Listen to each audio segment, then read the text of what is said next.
Do you need to show the QR code for translation? QR code for translation or no? Already done. All right. Thank you very much that you found the way here, although it's so sunny outside. It's really a great pleasure to be here at this wonderful festival in Perugia. It's so many great people, so many great, nice panels, and so we are very humbled that we can tell you a little bit about us. So, who are we? I'm Jean, working for CORRECTIV. I'm a journalist and... Your microphone.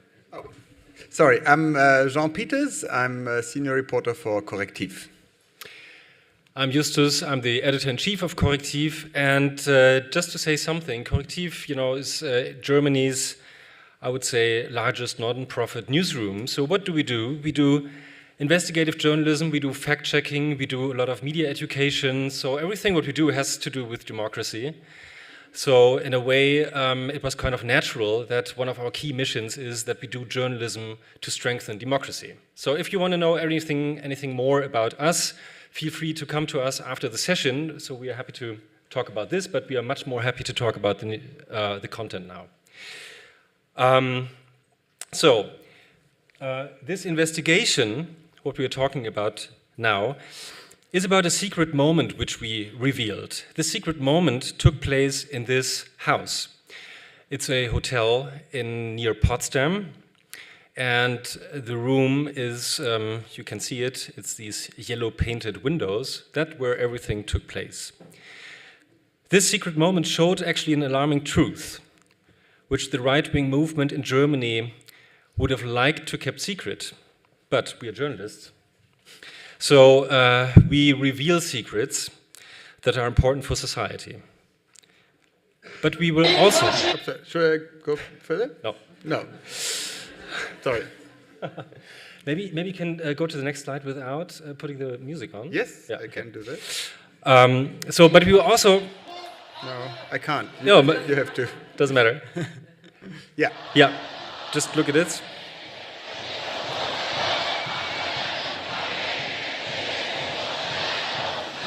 So they're chanting everybody against fascism.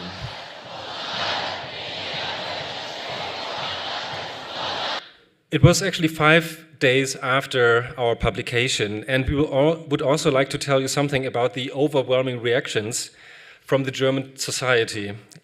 So this publication brought more than 3.5 million people to the streets within days and in the next weeks. Many people actually reported all over Germany, said, I've never been at a demonstration in my life, so that is the first time in my life that I went to a demonstration. So our publication triggered something, obviously. And we talked about surprising alliances between some CEOs of big companies and churches and politicians that show how journalism can have a direct impact in the debate about the uprising in the far right, at least in Germany, but we also think can have in Europe.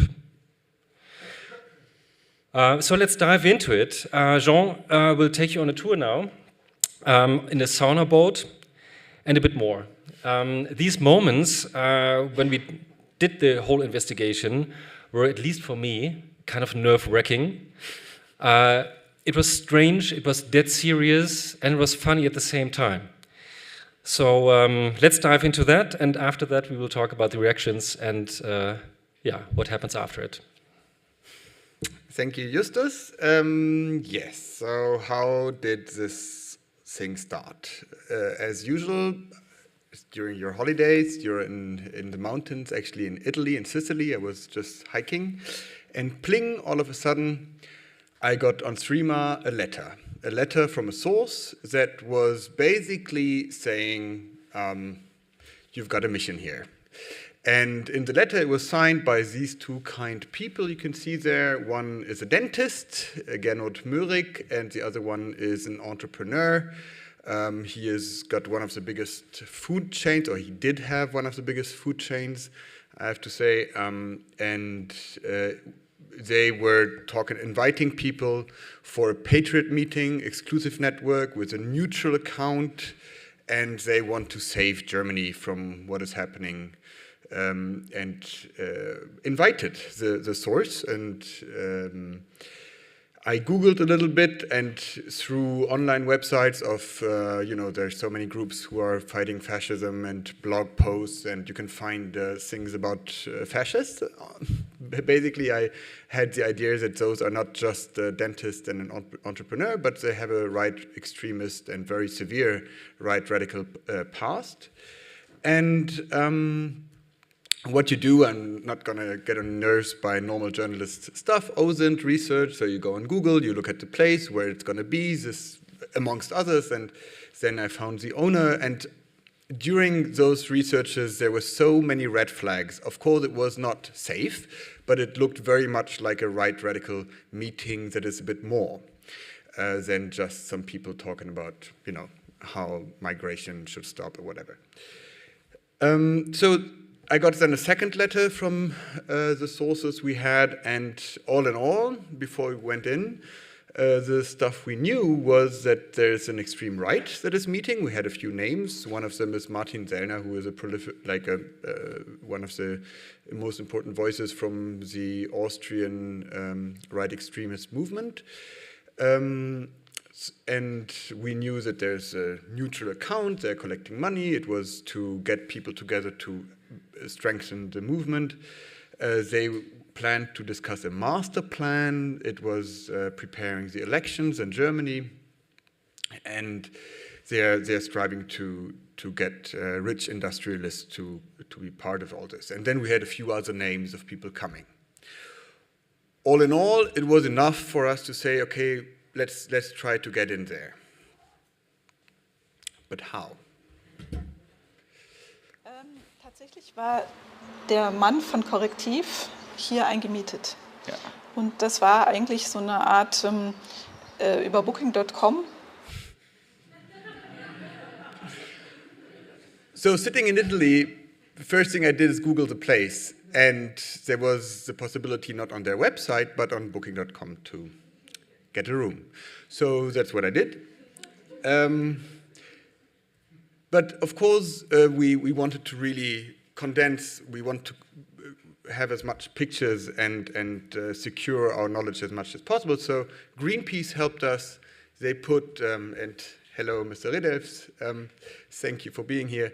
They put 2 cars in front of the hotel, and with dash cams, cameras, you can see these 2 cameras, 1 and 2, were the cars from Greenpeace, and they gave us the material so we could have a look at all the faces going in and out. And when we entered the hotel, we also saw a little flyer. And on this flyer was a sauna boat. So we wondered, maybe that's a good chance to have an exclusive view from behind, which we did.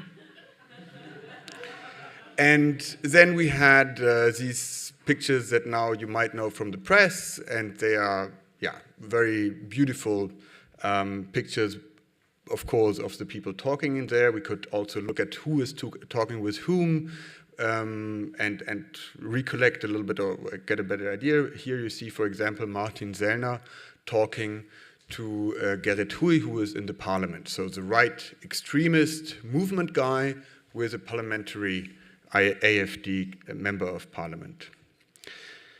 Then you might wonder, what is this camera 3? It was me. I let a beard grow, I put silly glasses, and I went in. So here you see the camera on my watch, and this was a moment I want to share with you. I didn't so far publicly, because it was really like a crazy, I cut this together, you can see the watch, and now this is my mobile. I saw those letters over there, and I knew I have to go there. Behind me, 2 rooms with neo-Nazis, and I don't know how I did it, but somehow I was able to, I had to try 3 times. And I could get all the names of the people who didn't get their letters yet. So some got their letters, the others left them there, so I had a few names. And of course I was interrupted a few times, and every crack, and in the end you can see there Erik Ahrens being like, who the fuck are you? But it was fine. Somehow they didn't find, I was, I don't know how I did it, she explained Der war afterwards. halt unangenehm dreist und hat dann um Milch, Kaffee oder sonst irgendwas gebeten. Und unser Personal ist darauf eben nicht vorbereitet, dann so hart zu bleiben. Und deswegen ist er immer wieder aufgetaucht. So this was my cover. I was just very cheeky and not acting like a journalist, or maybe acting like a journalist. So what did we do? What did we know at this point? At this point, we basically knew that there are people, and I'm going to show you a map of who was there, meeting to basically push millions of people out of Germany based on a racist and ethnic definition, as they say. People with and without German passports. This was, they were discussing this plan, how this could be made, and this, they called this non-assimilated Germans, basically having a racist idea of what is German and what not. They talked about things like ethnic elections. So, after a while, people based on their ethnicity, they're voting, and then you have to have standards to find out who are the black people voting, who are the white people voting, and stuff like this. They had strategies about tailored legal acts to pressure people out to a city in North Africa, and so on, and reminded very much of what happened in Germany a long time ago. Don't read the Wikipedia article, it's just to show you there's so much that happened that it's, you can read on Wikipedia in several languages, and it's, for me also, it's funny to read sometimes what came out afterwards. There was much more coming out. At the point when I left the premise, we did a lot of research, we looked at all the names and pictures we had, we did some online. This is also can be contested with PIM eyes. We looked at who might this be, who might that be. Our sources were consulted, etc., etc. So it was months of detailed work. You can see here in blue, it's the people from the AfD. So it was from the upper level, from the boss, Alice Weidel, her left hand, as you say. Roland Hartwig, but then also Gerrit Hui, I showed her before, and Ulrich Siegmund, who is the boss of the party in Sachsen-Anhalt, and a few others. So then there's CDU people who were not very important in the CDU party, but anyway, they were part of the party. They're not anymore. Two of them still are. And I'm not going to bore you with all these details, but then you see here on the left, it should be on the right, however, the right radicals. And so on and so forth. So we did this mapping, as you do, to find out who could it be. Many more others. These were just after the first weeks, the ones we had. So you want to go ahead with what happened after? Or should try. Yeah. So now you could say, so we take a little step back, because now you can say they're kind of right extremists talking about their right extremist stuff. There's nothing new about it. And in a way, it's true. So the people who are promoting these ideas, which Jean just mentioned, about pushing people out of the country, out of ethnic reasons, creating a city in North Africa, is something that they also openly discussed in other contexts so far. So that was not really new. Neither was it new that AfD politicians sympathize with these extremist ideas. So that's something. But we thought, or we were pretty sure at this moment, that this meeting was a decisive moment actually in Germany, because what came together here was ideology, politics, and money. And it was like in a nutshell, or like in a strange movie, actually. It was like a movie plot, that people who are very rich were invited and were there to give money to this new plan, to this new master plan. I mean, that's their word. That's the word they used. High-ranked politicians, the most important ideologists, sitting together there. So there was the host of this meeting, the dentist, which you mentioned before. He was talking about setting up a commission to organize the plan in legal, ethical, and logistical aspects. Yeah, just it's hard to hear this, but this is this is their talk. And this meeting in November 23rd last year came at a time when, in Germany at least, there's a clear chance for the AfD to gain power. Yeah, the polls in some federal states which have elections this year see them as the biggest party, heading any other parties at least in 2 federal states now. So there are real power opportunities for them.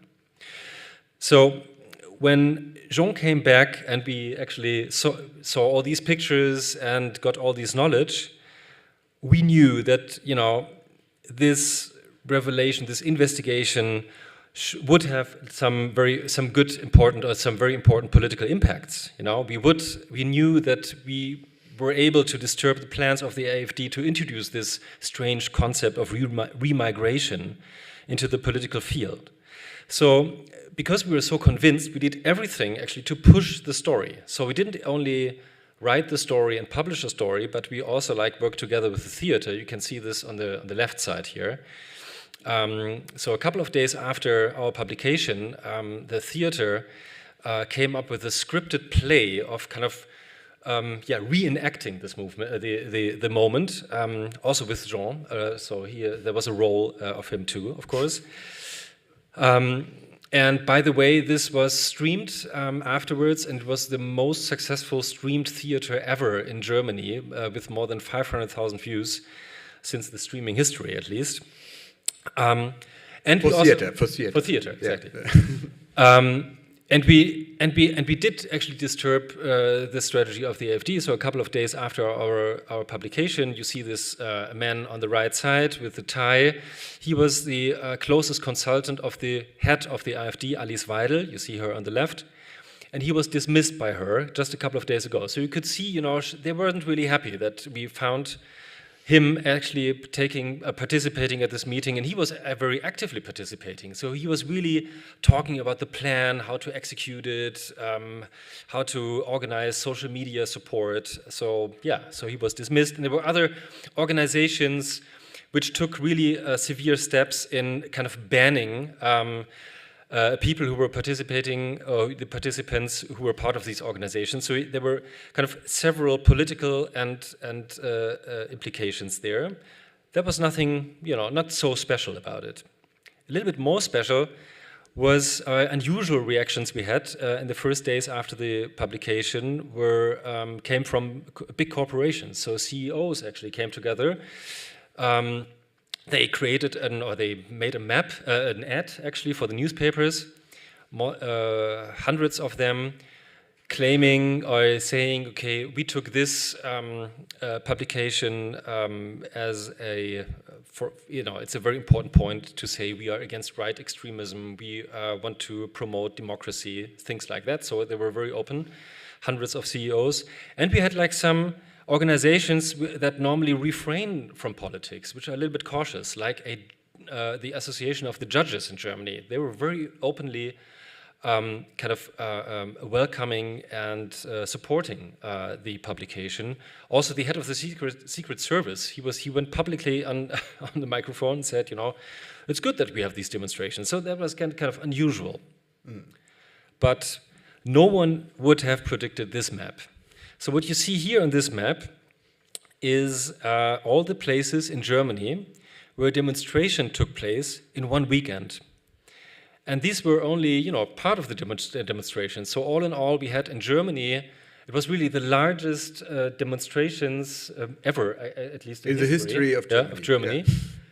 That was caused after January 10. So it started on January 12 or 13. That was the pictures in Leipzig, which we saw in the beginning. But here you see all these places, you know, demonstrations in one weekend from, you know, more than 100,000 people or thousands of people, but also 10,000, 5,000, 2,000 people in very small places. And look, for example, in East Germany. Normally, if there's a demonstration covered by the media, it's about right-wing demonstrations in East Germany. Here, it was the opposite. And that was a really, really strong sign. Also for these areas, you know, that people actually went to the streets, saw each other, and they saw, we are more, we are different, we are the others. So that was a very, very crucial moment. And sometimes you say, investigations come at the right time. This was obviously such a moment. We think, it's just an idea, but we think that we kind of gave an occasion or reason that people could express their worries they already had, and nobody actually took them up. But for some reason, this publication was so convincing that we triggered this moment. You go to the next picture. It's a very odd thing. So you see this man in the middle. You might not know him. He's the Chancellor of Germany, Olaf Scholz. He rarely speaks. And maybe that's also kind of an interesting symbol. He showed up in one of the first demonstrations in Potsdam. And this was organized very quickly, and he came, and the foreign minister of Germany, Annalena Baerbock, she's to his right, she was also there, but it was the heads of state which were invited to a demonstration, which came there and were among the demonstrators, which is a very weird scene, but they never spoke. And they thanked us, in a tweet, and they were really nice to us. Hashtag CORRECTIV by the Chancellor. Hashtag CORRECTIV by the Chancellor. Do you want this? I don't know. Yeah, it was a critical thing, like from the Secret Service head to the Chancellor, but also like to the people who wrote us these emails saying, that was the first moment on our life. So there was this whole range. So that was something that was something that really changed actually the scene in Germany. AfD numbers went down in polls. That was very interesting. But we ask ourselves, how lasting is it? So what is the real impact? So what is there now? Yeah, and by the way, I'm not sure if he went there voluntarily, the way he looks, but that's okay. So I tried to dig into it a little bit. I think what is very difficult to measure is that it was a democratizing moment. I mean, this can be everything and nothing, right? However, I can say, and those from you being in Germany, I think you know what it means. What does it mean? 5 minutes? Oh, yeah. I thought you have a question. But so you might remember it was very electrifying, and it was every radio show, every person, everywhere was like, okay, I have to do something. And now I can prove what I would have done if I would have been my grandma in Nazi times. So this was this, but then very clearly, what did actually change in a structural legal way afterwards. So there was a lot happening prepared before, but our investigation and this whole movement gave it a push. So I think we were kind of a push in existing structures. For example, there was a legal package that was fighting right extremists coming out, I don't know, when was it? Just a few weeks after our publication. That was going very severe to crash right extremist structures. You have to say critically that it can also crash leftist structures, those leftist structures which are fighting the AfD, some of them, but this was not the focus of the PR initiative of the Inner Ministry. However, there was also an enforcement of a change of the German constitution. I personally don't think, we can discuss this, that this would have happened without the publication because the Conservative Party was actually trying to block this. But the situation changed so drastically that now they are enforcing the Constitutional Court and securing it for later times in case the right radicals come to power. There was the discussion about the legal party ban, so to ban the AfD, the right radical party.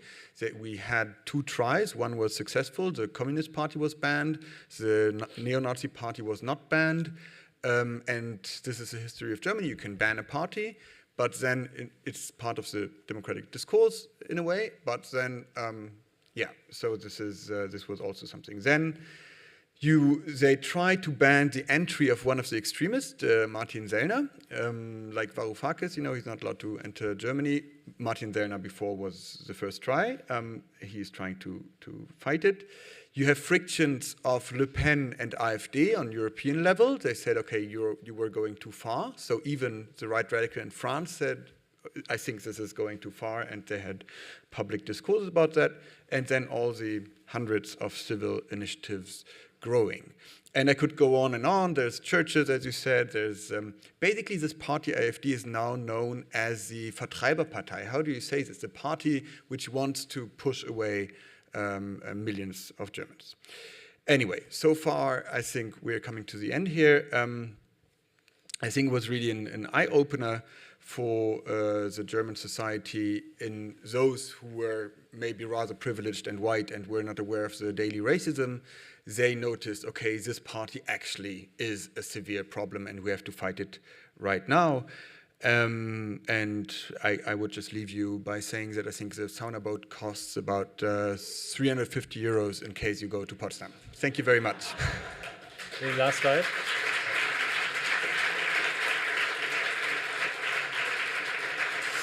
So, if you want to ask us any questions, unfortunately, there's 20 minutes are a little bit short, but we are still outside the door. We're happy to talk a little bit, and if you want to know anything more about us, there's a wonderful webpage we have. And again, thank you so much for your interest. And thank you to Greenpeace also.